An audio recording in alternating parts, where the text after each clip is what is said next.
Humankind is produced in association with WGBH Boston and supported by the Humankind Program Fund. I don't feel the day is completed unless I cook. It's relaxing. It makes me in a good mood. While I cook, I can talk with the rest of my family about how the day went, and experimenting. The many benefits of home cooking to your health, palate, wallet, and social relations in the family. You're listening to Humankind. I'm David Freudenberg.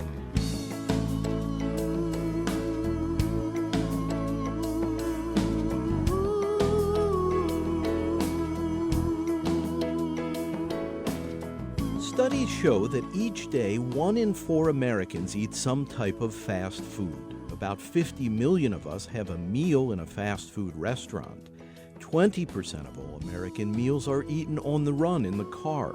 And for Alessio Fasano, a physician raised on a farm in Italy who came to practice in the United States, the American diet took some getting used to. This was one of the most shocking cultural, differences that I found out when I came over here. And the justification for the fast food was, I do not have the time. I live on the fast lane of life, so I would devolve somebody else to prepare food for me. The same kind of excuse said, I don't exercise, I don't have the time. Well, you find the time to exercise, you find the time for a healthy lifestyle, and therefore you will find the time to cook. It's a matter of priorities. Priorities, absolutely. If you consider our body as a very sophisticated machine that had been, put together by evolution, and we took a lot of time to put this together, the changes to the way that we eat in terms of quality, quantity, and style really occurred in the past 2-3 generations. So it's been an abrupt change that really materialized when we really changed lifestyle. In recent decades, fast food marketers have mounted a sophisticated ad campaign to entice busy consumers away from traditional home cooking. There just isn't enough time in the day. Time to fight the traffic, to get to a job I can't possibly get done from 9 to 5. Time to run to the bank, stop at the post office, rush home, cook and clean. Mommy! Oh. A girl has to have a few secrets from her husband. Here's one of mine, instant mashed potatoes. He doesn't dream that these are instant because they have all the fluff and flavor of home mashed. There's no disputing that fast foods bought in a restaurant or many processed foods purchased at the grocery store are engineered to save people time and in some cases money. But there are other effects. A Harvard study found a link between obesity and food prepared outside the home. When we don't have to cook our meals, apparently our calorie count tends to go up. And when corporations prepare the food, they tend to use more sugar, fat, and salt. Dr. Alessio Fasano treats digestive disorders at Massachusetts General Hospital in Boston. For 2.5 million years, we built an unbelievable engineer wonderland that is this body. Let's say a Ferrari, ultimate, driving machine. And then you build this to have a tank in which you have to put gas. And until 50, 60 years ago, we put the gas in this tank, and the Ferrari was performing. Now we put water, or Coca-Cola, whatever you want to call it. No wonder why it's not performing the way we're supposed to, and you're going to get consequences. Because the fuel is simply inappropriate. Totally. It will come as a surprise. But your grandfather, your grandmother, didn't have a refrigerator at home. It did not exist. So you were forced to consume what was locally produced. There was no such a thing that, eventually you keep stuff long or that you can import stuff from somewhere else because it's kept refrigerated. Everything needs to be consumed fresh and needs to be consumed by local products. There is a movement now that I'm pretty sure you're aware. There's the slow food or the 0-mile food. Locavores. That's right, locavores. That is exactly what they are proposing. I'm not saying that we have to go back in the caves and live like the caveman. That's not feasible. As I would never say, don't use the car anymore because it pollutes, or the cell phone because otherwise give me brain cancer. It's a common sense that we have to apply here. So if we use the car wisely and with eventually try to use, in a way that we don't pollute too much, that's fine. But if we can import foods from other continents, have things outside of the season that would be native to where we live here now, why would that not be preferable? The simple answer is this food manipulated so that it can be transported and not be perishable? Are you adding anything to do that? Whether the food is adulterated. Yeah, or manipulated in any shape or form. So because, food in general tends to be perishable. And if I have to travel, from the other side of the continent, and I know that I put, substance X, whatever it is, that can alter, what exactly I'm putting in my mouth. The food per se is the same, but actually what comes with it can be different. Do I know what kind of pesticides these people they use? Are they use the same stringency that we use here in terms of what is allowed, what is not, in terms of pesticides? Eventually, are they genetically engineered? Because this country will allow it. Why we don't? But even if they are not touched, if I live in this environment and I am exposed to an ecosystem of a bacteria that I co-evolve with, then I come to terms to live together. And then this food comes from a different part of the planet where it's covered by a different kind of bacteria that I'm not being exposed typically. What kind of consequences this will have?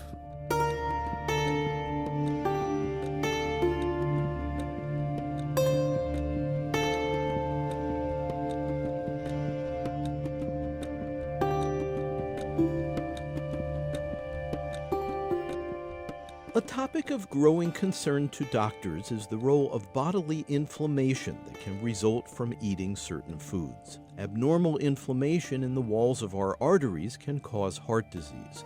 It's compounded when we eat particular fats and consume processed fast foods. Meanwhile, as we indulge in unhealthy foods, we're probably eating fewer fruits and vegetables, which contain natural ingredients that are protective of health. A Western diet, quote-unquote, fast food, it's definitely been proved over and over again to be pro-inflammatory. And what are the consequences of an inflamed system to our health?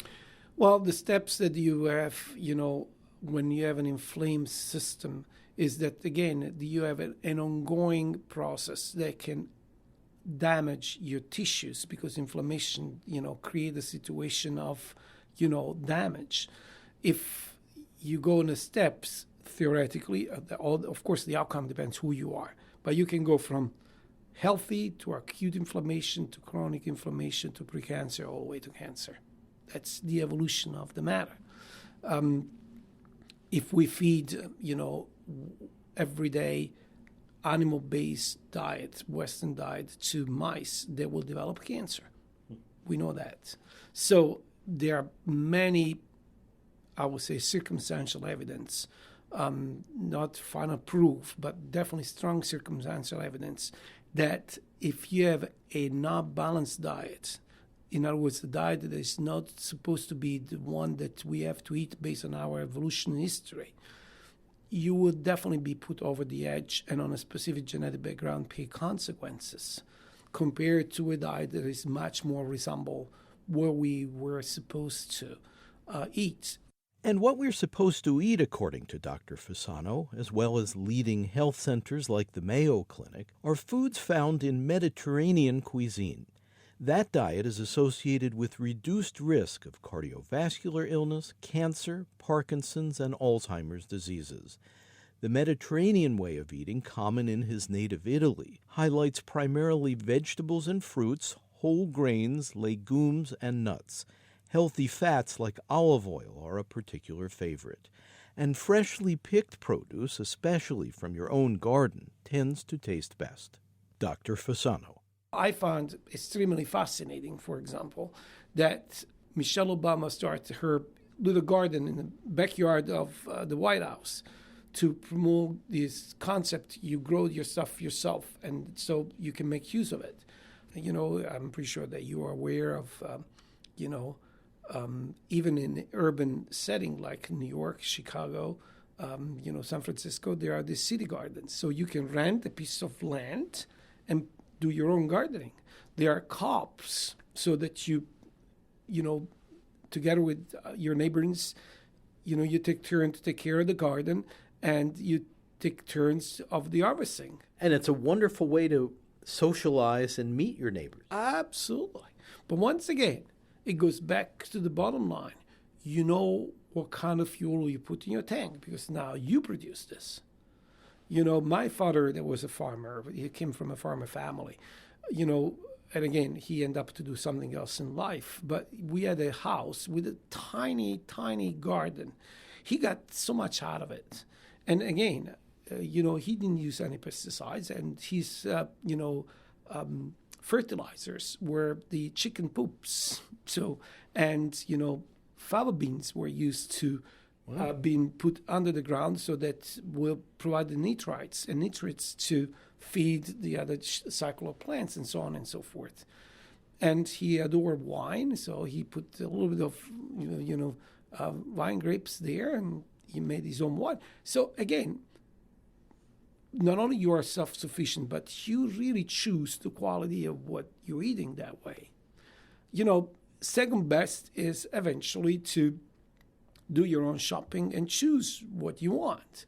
I simply adore, and it's a rule now since I moved to Boston, to go to Quincy Market every Saturday and do shopping there.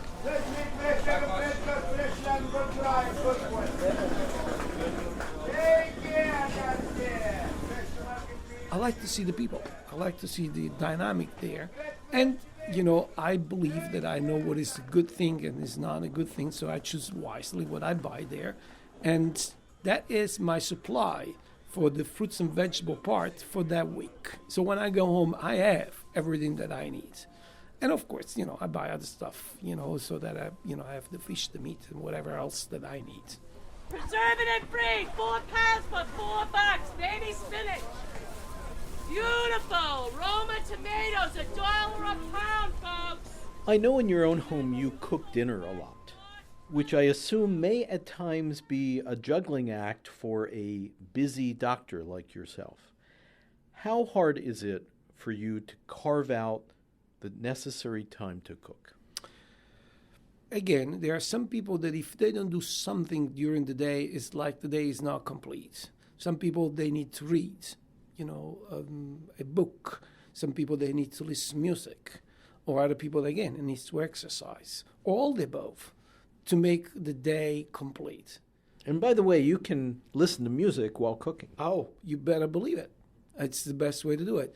I don't feel the day is completed unless I cook. It's relaxing, unleash the creativity. It makes me in a good mood. Again, while I cook, I can talk with the rest of my family about how the day went, and experimenting. So it's the creativity. So sometimes, of course, this is not a parallel that is even appropriate, but I can feel like what a painter feels when it sits in front of the canvas and starts to paint and say, okay, these are my rules, and now I unleash my creativity. Because cooking is like painting or writing a poem or, write a piece of music. It's no more, no less. And again, I remember my daughter, was asking me, why you go over and over again to the opera? It's the same music. So you are not boring that you listen to the same piece of music.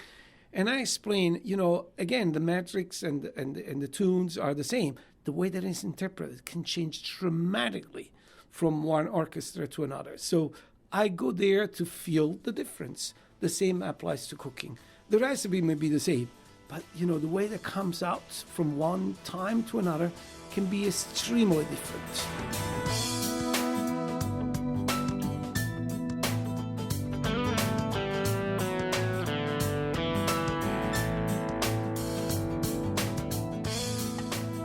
exploring the benefits of home cooking and using unprocessed fresh fruits and vegetables with Dr. Alessio Fasano, specializing in digestive health at Massachusetts General Hospital in Boston. Dr. Fasano was raised on the Amalfi Coast of Italy, where the Mediterranean diet is widely followed. You're listening to Humankind. I'm David Freudberg. For more information on this segment, Home Cooking, to obtain audio downloads or CDs, please visit humanmedia.org.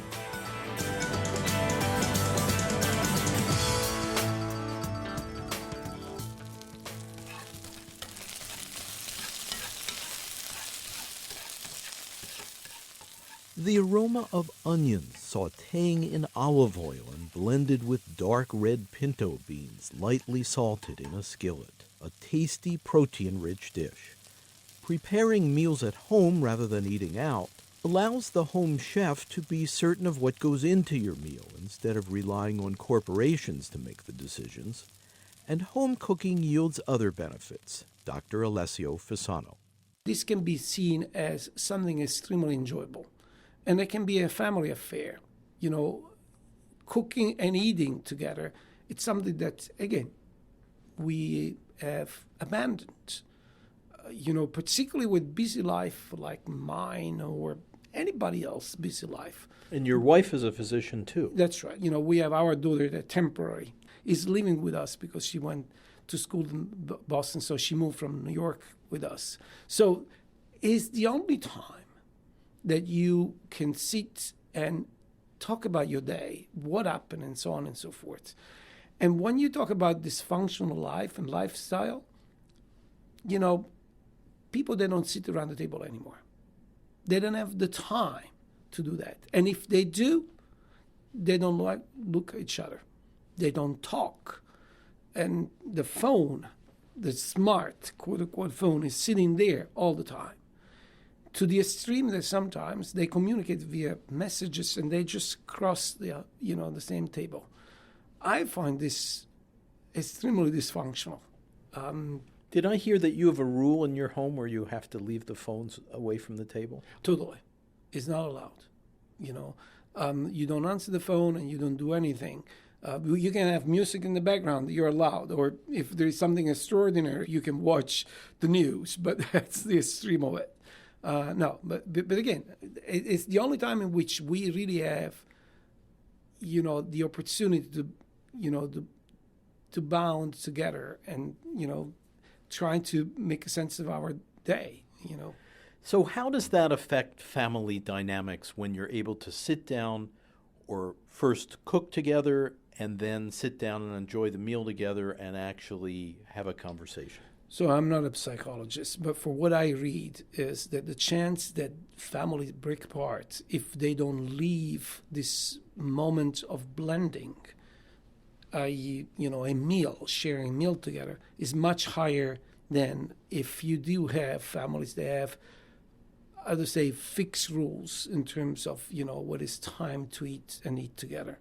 That doesn't surprise me, of course, because with our busy life, if you work all day long, I don't know if you ever considered this, you spend much more time with people that you don't know or as friends or colleagues or than your own family.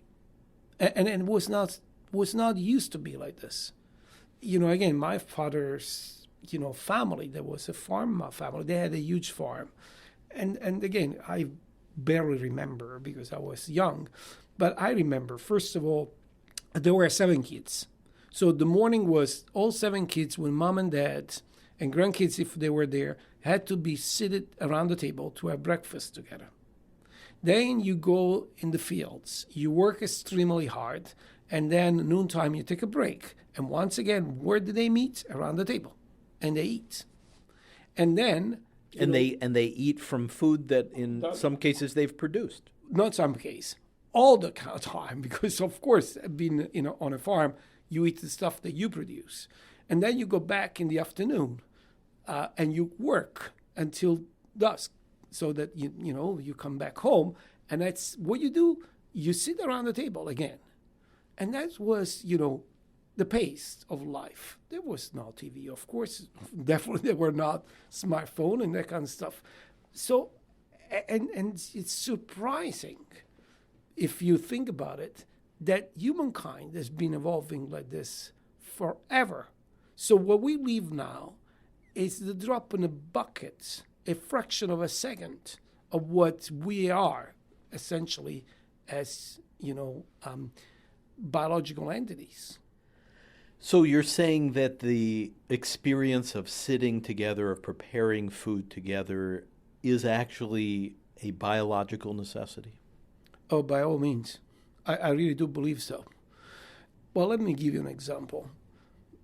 It's not that depression and anxiety just materialize now. It's been around forever. But if you were depressed or anxious, having that family bonding moment will bring you immediately to rescue. There was, and in other words, the capability to express your feeling and deal with that, not by yourself, but with a community that starts with the nuclear of the family that can expand your village and then, larger community that can be the church community, whatever it is.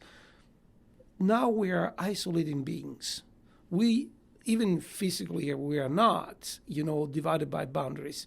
We live in silos. And the only time that we break these silos is the time in which we spend together.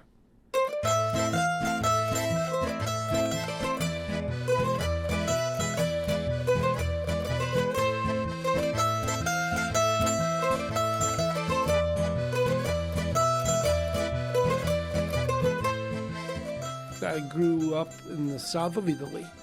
The south of Italy diet is not that different from Spain and Greece and the south of France, in which fruits and vegetables are, the main, components of the diet. It's inconceivable that you have any meal without having fruits as at the end of the meal and vegetables in some shape or form. And of course, olive oil is a key element of our diet, particularly in the south. The climate, it's very blessing for olives to grow and so on and so forth. You can live without lard or any other fat coming from animals, but particularly if you're a cook, you can't really exploit your creativity without olive oil. And of course, fish, and, occasional meat was part of the diet. I say occasional meat because, when I grew up, and I grew from a, very humble family, meat was extremely expensive at that time. You don't eat every day. It was something that you celebrate with. So eventually, on a weekend, you can have meat because it was quite again, an event to have meat or major holidays. But also a heavy emphasis on fruits and vegetables and fresh fruits and vegetables. Absolutely. And the other thing is it was seasonal. That's the other thing that was different. So if you really wanted to have strawberries, you wait July and August, and that was it. There was nothing else in terms of, fruits that other than the season fruit. So it's a very natural rhythm. Absolutely. And did you personally cook as a young person? I was not allowed to. And the reason why, because when you have a grandmother and then a mother, they're a good cook, they would never, ever allow you to even be close to the kitchen. It's part of lack of trust, part because the jealousy that if it's not done, quote unquote, their way is not good enough. The cooking came as a necessity when I went to medical school. In Italy, you move out when you're 18 and you go straight from high school to, medical school. And so I had the necessity to learn. So you hadn't actually learned to cook at the feet of your grandmother or mother. You learned on your own in medical school. Not exactly right. In other words, I observed very carefully what they were doing. Your but mother I was not allowed to cook because, again, nothing would be at their standards, so to speak. But of course, when it was time for me to really get into the business of cooking, I really treasure tremendously what I saw them doing. Did you learn some good techniques? I learned the philosophy of good cooking and I'm paraphrasing what my grandmother actually used to say. A good meal will take 20 minutes to be cooked. If it take any longer, it's not worthwhile to eat, unless excruciating circumstances, so that you really cook something very, very special. Well, I am personally shy of that mark, I will have to confess. Can you throw together a worthy meal in 20 minutes? Absolutely. Typically I work late, and I do not cook, beforehand. So I cook fresh. So if I ate, if I go home by 8:30, the stuff is on the table. And once again, it's a matter that you have to be organized before. It's like to be a scientist. You have to have all your reagents ready, a clean, experimental, area in which you know everything what it is, and then you put the stuff together. That's the cooking. In other words, the ingredients have to be properly laid out. Absolutely. Not only that, but you have to do shopping so that everything is home, so that nothing is missing. And again, like science, cooking is an art and a science. The science, because there are fixed rules that you really need to follow those rules. You cook it too long, it burns. Well, not only that, if you break the rules, the stuff is not tasty. So, there are some rules that need to be followed. Nevertheless, creativity of what you do with the ingredients and how you put this together, how do you cook it, and most importantly, how you serve it, will make the difference. It's like the chess game. There are rules, but once you learn the rules, you develop your own strategy how you want to play the game. Dr. Alessio Fasano, home chef and practitioner of the heart-healthy Mediterranean diet common in his native Italy. Dr. Fasano is a gastroenterologist treating digestive disorders at Massachusetts General Hospital in Boston. He is the author with Susie Flaherty of Gluten Freedom.